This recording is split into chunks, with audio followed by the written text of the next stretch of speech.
The Democrats are in crisis after the government shutdown they so desperately held on to for 40 days is coming to an end. Good morning, everybody. I'm very thankful to see you all this morning. I'm thankful to welcome you to what appears to be the beginning of the end of the longest government shutdown in U.S. history, as shameful as that is. I don't think it's coincidental, you know how I think, but it's after 40 days of wandering in the wilderness and making the American people suffer needlessly, some Senate Democrats finally have stepped forward to end the pain. It appears to us this morning that our long national nightmare is finally coming to an end, and we're grateful for that. At least some Democrats now finally appear ready to do what Republicans and President Trump and millions of hardworking American people have been asking them to do for weeks. As we said from the beginning, the people's government cannot be held hostage to further anyone's political agenda. That was never right.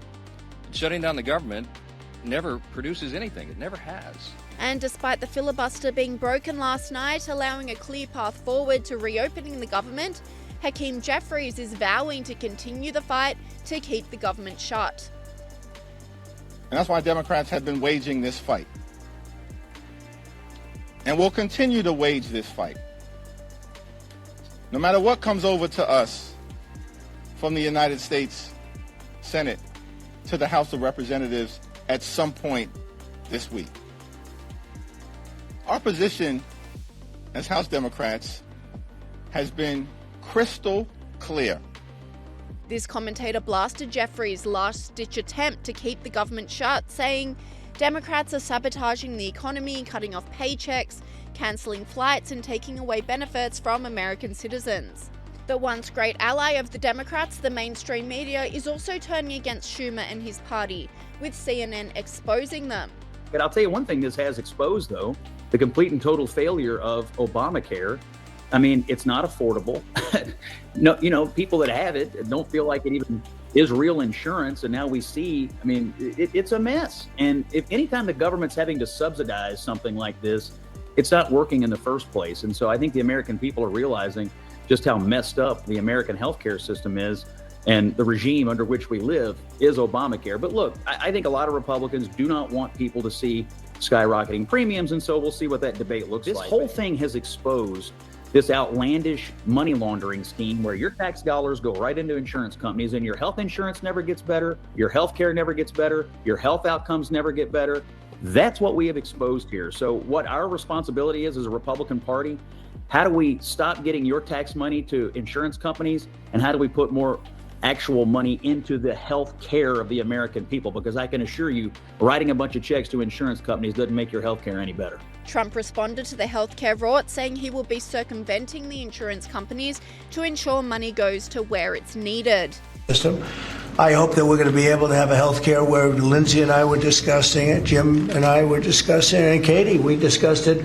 We want a healthcare system where we pay the money to the people instead of the insurance companies. And I tell you, we're going to be working on that very hard over the next short period of time, where the people get the money. We're talking about trillions and trillions of dollars where the people get the money. Yes, please.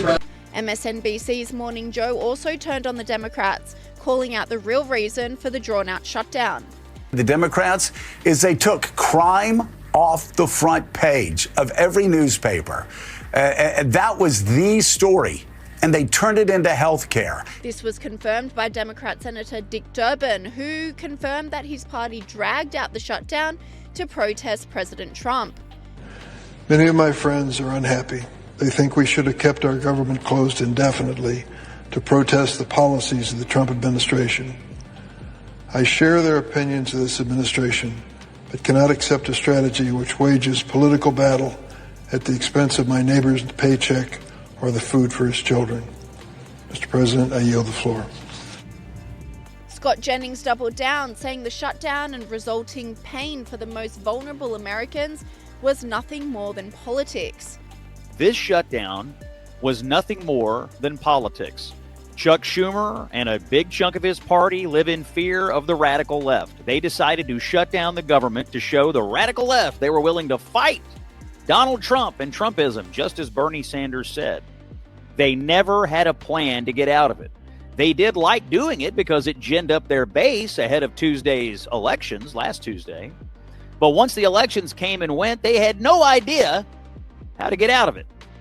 So, finally, 8 Democrats caved in and joined with the Republicans to reopen the government. They got nothing. They got no promises of anything of substance. They got nothing at all.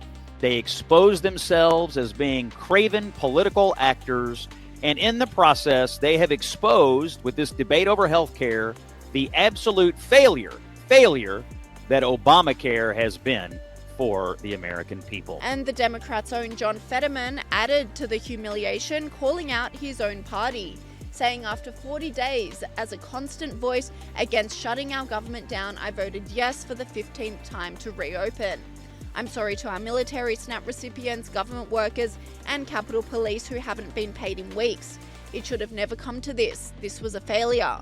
And in another humiliating disappointment for the Democrats, they did not get the demands they were seeking from Trump, with the president standing firm and not ceding to any of the requests like free healthcare for illegals in order to reopen the government.